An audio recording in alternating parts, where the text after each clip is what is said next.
thank you. And what a fascinating group of projects that we've seen, including the last one. Sadly, the architects can't take part in the discussion.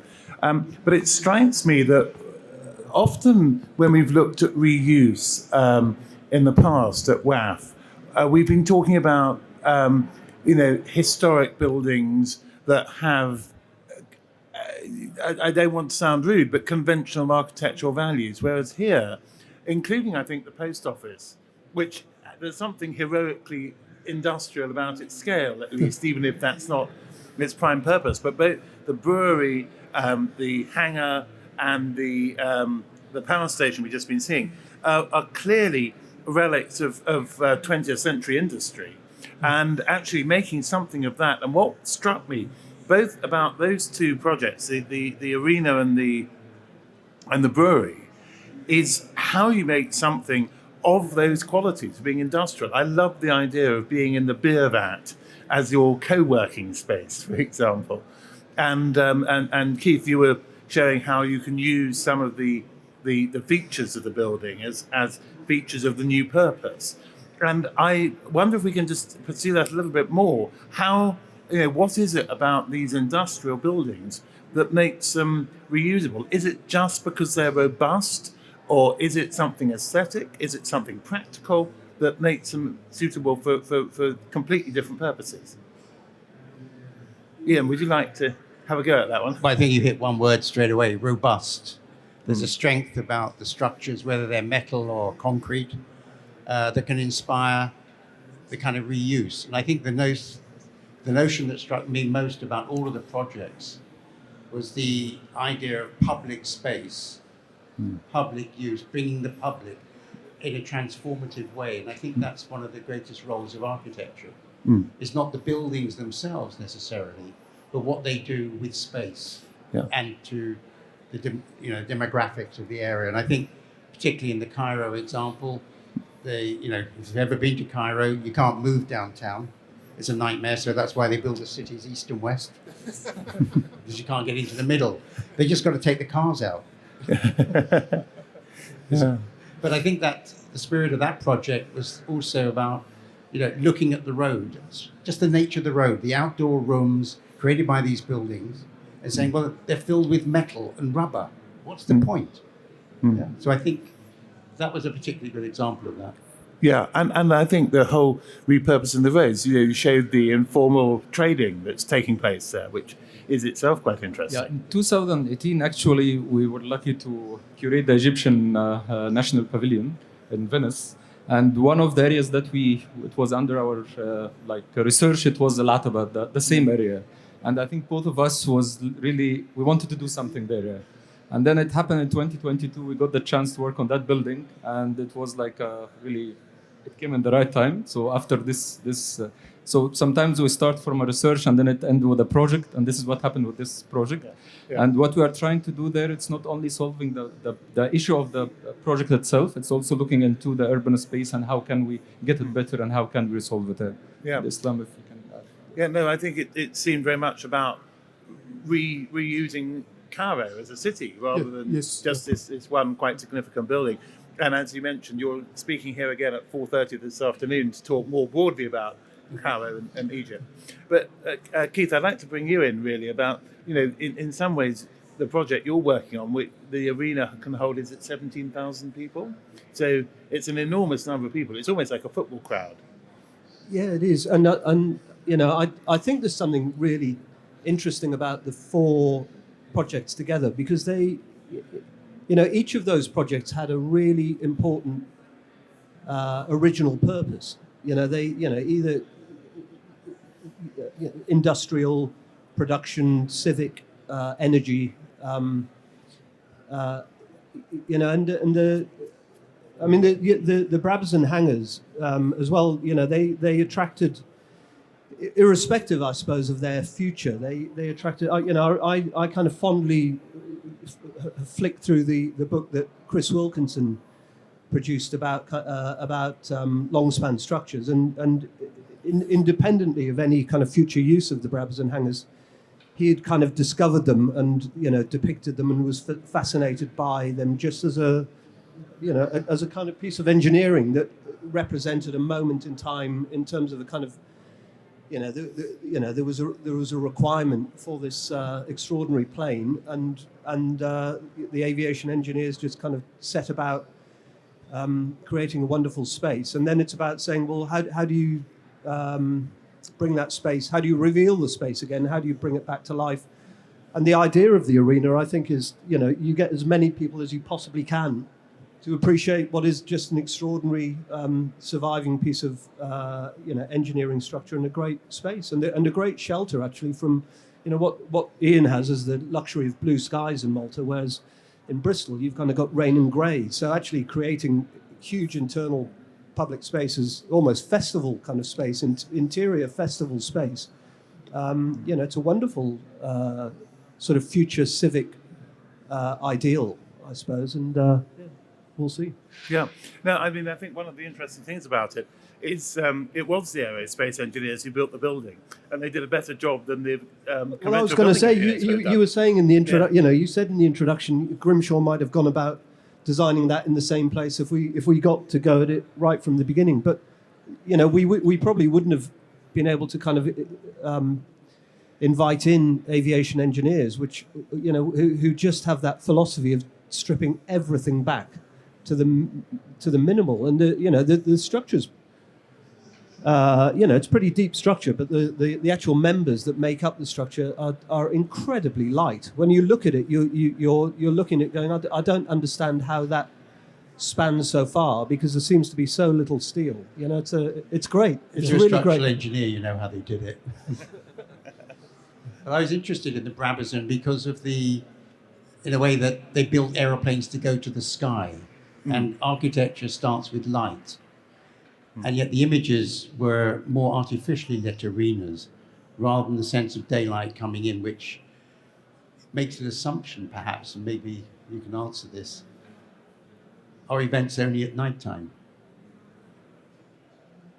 Well, we're those the great kind of Evasian doors. We're interested. The peculiar thing about the Brabazon is its greatest asset for an arena, for an exhibition centre in the future, is that huge hard stand space on the south of the arena, and the civic, the civic town, the new town that's emerging, is on the north of the arena. I think we've got great opportunity for the arena in the middle to flex out into that kind of southern hard stand, and certainly the exhibition centre on the west side to flex out west and to flex out south, and actually to start to really encapsulate a kind of an interior and exterior space, if you like. Can I interrupt and just ask our Yeah. Cairo colleagues what they think Cairo's centre will be in 50 years' time with the evolution of the two east and west new Cairos? What investment and what activity will Cairo become in the old place? Well, I think this is one of the difficult questions really we have to ask ourselves. But I just want to reply to your first thing, because in my opinion, I will come back to this point, but in my opinion, really, to doing a repurpose or adaptive use or even renovation, sometimes it costs more than you build. I think it's just the word of sustainability, it's misused. Like, we're abusing it a lot. But in my opinion, the most important thing, I think, which what the adaptive use is doing, is the memory. Is keep the memory, the legacy, Because if you take any memory from any nation, it will be diluted. I think this is the hidden thing behind this idea of the adaptive use. Because I'm sure that our building, it can cost more than just building a new building in the new Cairo, capital Cairo, because everything is there, all the contractors are there, the materials are settled. But we are here trying to deal with very skilled workmanship, having inside the heart of Cairo things going. It's not easy. Working hours, it will be different. But I think the idea was the legacy. Yeah. So this is also can reply to your question about the Eastern one.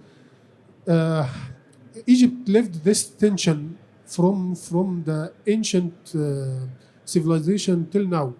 The capital, it always keep moving from a place, and so this kind of instability, even if there is no war or a social or political aspect. However, what I feel that the decision that being taken to build a new thing in the desert, for me, the big concern is to me, it wasn't to do it in the desert, but the big concern is to me why we have to imitate Dubai, why we have to create Dubai in Egypt. Like, this is for me the main concern. It's not about building a new capital. Maybe there is a need for it, but the intention shouldn't be created Dubai. Dubai or UAE, with all respect, I'm living there. It's my home country again, but you cannot compare Dubai with Egypt. This is my concern. Yeah. So nothing wrong with new capitals, but it's how you do it. But I think pursuing a related but slightly different point, all these projects are about repositioning the cities they're in. I mean, in Bristol, it's Bristol has a very compact city centre, which is too small for what the city has become. So that's hence the expansion. And Ian, you were saying that in Malta, this area, which was industrial, has now become the CBD, which puts the brewery in a great place to become a new business centre. And we're talking about Cairo and the centre of Cairo. And I wonder if we can just develop that perhaps a bit, starting with Valletta. Well, I think that the Valletta, in a way, is a classic Italian designed, Italian planned city, very grid-like. The older buildings, or even going back to Mdina in the middle of Malta, is a kind of medieval city or citadel, much smaller scale. What we tried to do, and with the client, Mr. Ferruccio, was to engage with the government very early on about the central area of Malta, which is built, it's industrial, but in a way it's an industry that's in decline. So how can we reinvest energy, social structures into an area without having to take more territory of Malta as an island to build new on? And so we managed through this project to establish a new enterprise zone, a business district, and one which will become housing as well. So a real mixed-use area of 100 hectares, of which ours is a mere 2. Yeah. And even in an island the size of Malta, 100 hectares is not an enormous portion of the land area. So, but I guess one of the historic centres of Malta is the Grand Harbour. It's a natural feature rather than... Well, I think the suggesting that WAF should go to Malta next.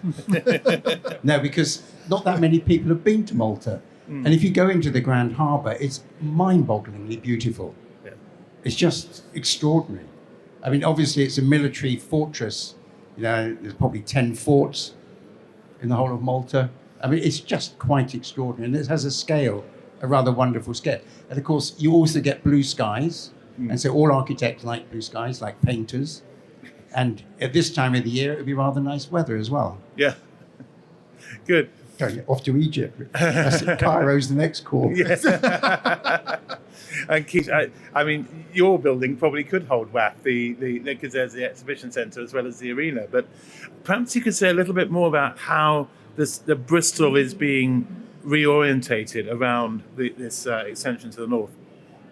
Yeah, I mean, I think there's an understandable anxiety, I suppose, that when you go about building something of this kind of scale, which is an attractor separate to the city centre, that the city is concerned that some of the life that it wants to concentrate in the city centre potentially goes elsewhere. But I think, for me, Bristol has got to a place where it is starting to think about a kind of a polycentric model rather than a single city centre. And it's actually very well served by a railway network, a kind of city-wide railway network that connects just along from Brabazon, and this kind of airfield is Avonmouth, and Avonmouth and the kind of container port and the distribution industries that exist there,